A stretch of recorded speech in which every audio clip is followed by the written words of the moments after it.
नमस्कारम.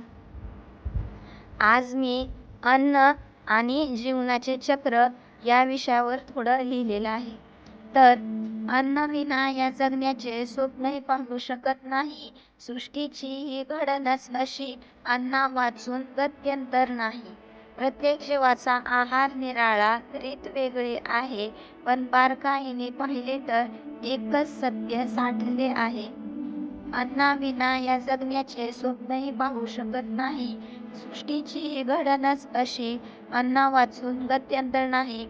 प्रत्येक जीवाचा आहार निराळा, रीत वेगळी आहे, पण बारकाईने पाहिले तर एकच सत्य साठले आहे. ज्याला आपण खातो तोच आपल्याला खातो. आपण खातो घास सुखाचा, तांदूळ अन्नाचा, पण देह त्यागता घास होतो आपण सूक्ष्म जीवांचा. तेच जीव मातीत मिसळती, मातीतून पुन्हा अंकुर येतो. ज्याला आपण अन्न म्हणालो तोच पुन्हा आकार घेतो. ज्याला आपण खातो तोच आपल्याला खातो. आपण खातो घास सुखाचा, तांदूळ अन्नाचा, पण देह त्यागता घास होतो आपण सूक्ष्म जीवांचा. तेच जीवन मातीत मिसळती, मातीतून पुन्हा अंकुर येतो. ज्याला आपण अन्न म्हणालो तोच पुन्हा आकार घेतो. हेच तर जगाचे गुपित आहे, थोडे यावर विचार करा. युगायुगापासून फिरतो आहे हाच जन्म मृत्यूचा फेरा.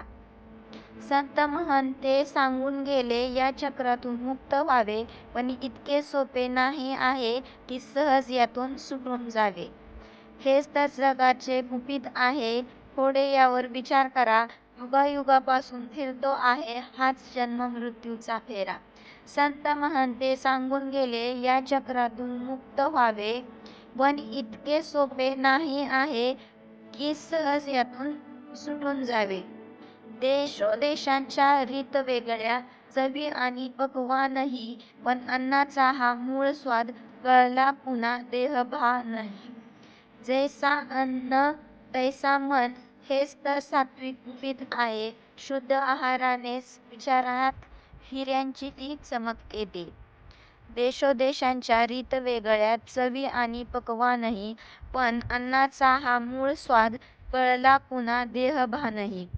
जैसा अन्न तैसा मन, हेच तर सात्विक गुपित आहे. शुद्ध आहारानेच विचारात हिऱ्यांची ती चमक येते. पोट भरण्यापुन्हा तरी इथे मरावेच लागते. जंगलातील हे उघडे सत्य रोजच समोर येते. बकरी गवत खाते आणि सिंह बकरीला खातो. मेल्यावर तो सिंहच पुन्हा गवताचा आधार होतो.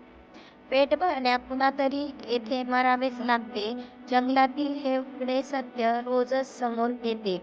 बकरी गवत खाते आणि सिंह बकरीला खातो. मेल्यावर तो सिंह पुन्हा गवताचा आधार होतो. ऊर्जेचा हा अखंड प्रवाह. माझ्यामध्ये आणि अन्नात ऊर्जा एकच खेळते. एका रूपातून दुसऱ्या रूपात ती केवळ पालटते. म्हणून अन्नासमोर झुकताना भक्तीचा तो भाव असावा. देवासमोर नतमस्तक होतो तसाच इथेही सराव असावा.